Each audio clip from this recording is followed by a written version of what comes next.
Fala pessoal, tudo bom? Bom dia, boa tarde, boa noite para vocês. Espero que estejam todos bem. Professor Bruno Clemente por aqui. Vamos então fazer o exercício, que nós propusemos no último vídeo. Ou seja, vamos construir lá o nosso sistema para empresas aéreas. Tudo bem? Vamos lá, eu vou compartilhar minha tela com vocês. Eu estou aqui numa página HTML principal que já começou a ser desenvolvida, tá? Depois eu vou mostrar ela em detalhes para vocês. Mas vamos primeiro ver o resultado. Essa é a página que está sendo gerada hoje. Nós temos então um cadastro de voos aqui em cima, nós temos um cadastro de passageiros e nós temos uma interface para reserva de assento e para cancelamento de assento. Nós temos aqui uma forma de exibir a nossa matriz de assentos, que a princípio começou vazia, e temos um botão aqui de impressão de relatório, trazendo a última informação que o sistema pedir. Tá bom? Vamos ver como é que a gente pode construir isso aqui. Isso aqui não é diferente de muitos outros cadastros que nós já fizemos nessa disciplina e que já fizemos inclusive nessa playlist. Então, se vocês forem observar, vamos dizer assim, daqui, dessa caixa aqui, ó, para cima, isso é igualzinho a exercícios que eu já tenho pronto aqui nessa playlist. Tá bom? O que nós fizemos aqui foi uma estrutura de tabela. Ó. Nós vamos colocar sempre um TR, que é uma linha, é um table row, e depois dentro dessa TR nós vamos colocar TDs, que são table data ou dado, também conhecido como a coluna. Então aqui vocês podem observar que é uma TR com uma TD com cospan 2, ou seja, uma TD que tem dois espaços de coluna. Por quê? Porque eu quis mesclar essa célula da esquerda com a célula da direita, porque aqui era um título, Botei aqui um align center, uma forma de alinhar. Quem manja do CSS já sabe que a recomendação nem é usar o align, mas de qualquer forma era só uma forma rápida aqui da gente poder mostrar esse resultado para o aluno. E aí nós temos então os dados necessários para fazer esse cadastro. Pedimos o número, pedimos o local de origem, ambos campos de texto, input de texto. E aqui talvez seja a única coisa que eu não tinha mostrado ainda nesse canal, que é uma entrada que nos permite colocar data e hora ao mesmo tempo, tá? Então quando eu clico aqui, deixa eu dar um zoom aqui para vocês, que eu estou vendo que está pequeno. Pronto. Na hora que eu clico aqui nesse símbolo do calendário, ele me abre essa configuração. Então se eu quiser falar, por exemplo, que o voo acontecerá na sexta-feira, 16 de dezembro, às 8h45 da manhã, então ele vem e já preenche essa informação aqui para mim. Vamos falar que esse é o voo 1, ele está saindo de Vitória para São Paulo.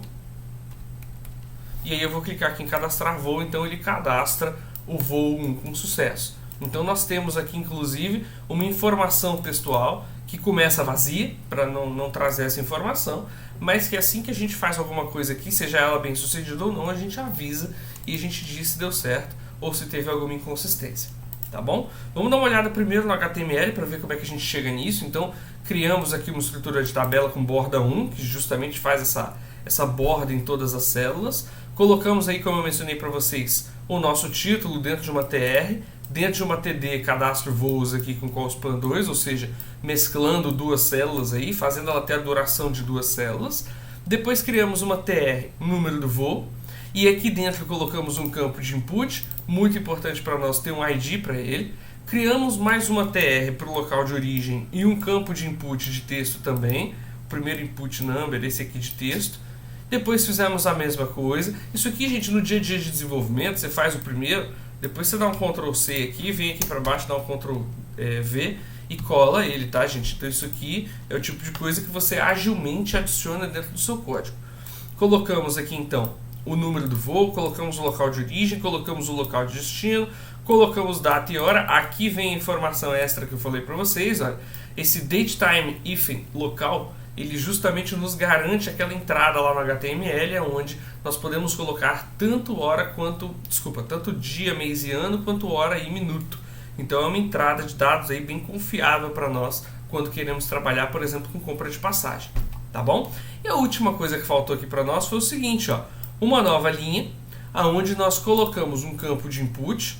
Botei, como eu mencionei para vocês, um align center só para deixar mais bonitinho, mas o tipo dele é botão, que justamente é o botão de cadastro de voo, tudo bem?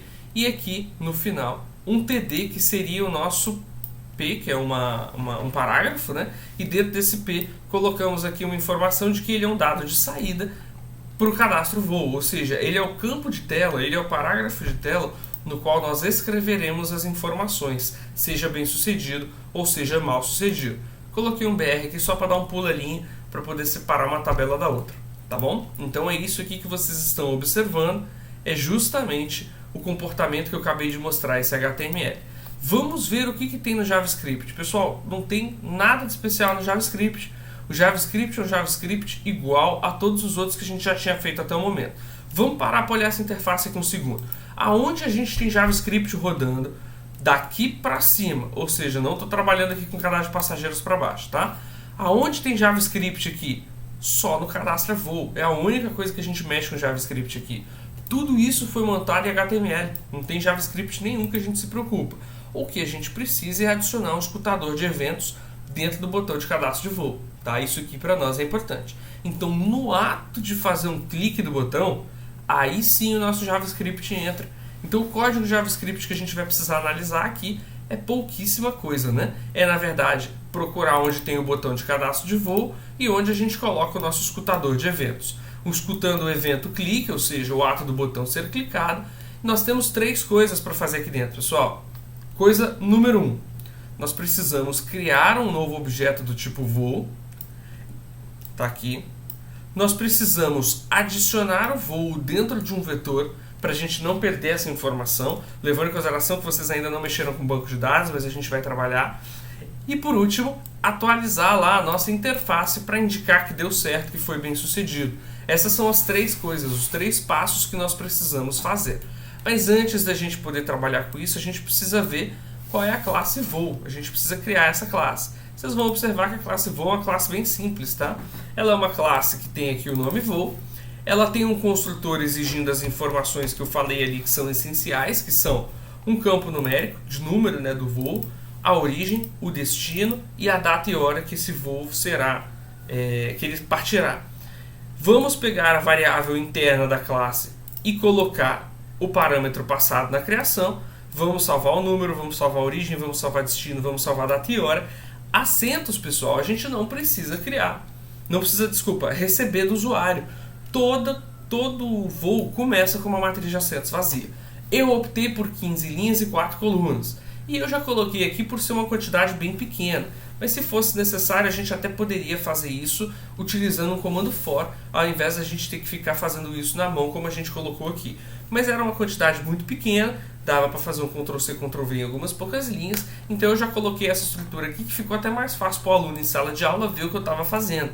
Tá? Mas observe então que ao invés de criar 4 linhas e 15 colunas em cada linha, eu preferi fazer 15 linhas em cada linha, eu tenho 4 colunas. Tá? Então observem que eu estou criando aqui um vetor, mas dentro desse vetor o que tem na primeira posição dele? Um vetor. E na segunda posição dele? Um vetor. E na terceira posição dele? Um vetor. Ou seja, uma matriz nada mais é do que um vetor que tem vetores nas suas posições. A princípio eu estou botando tudo como nulo. Por quê? Primeiro porque nulo é a ausência de informação. Então se eu não tenho ninguém lá, está nulo. Mas segundo porque isso vai ser muito mais fácil de controlar se existe uma pessoa nessa posição ou não. Então eu vou ter muito mais facilidade para trabalhar com isso. Quando a gente começar a mexer nesse código eu mostro para vocês. Tá?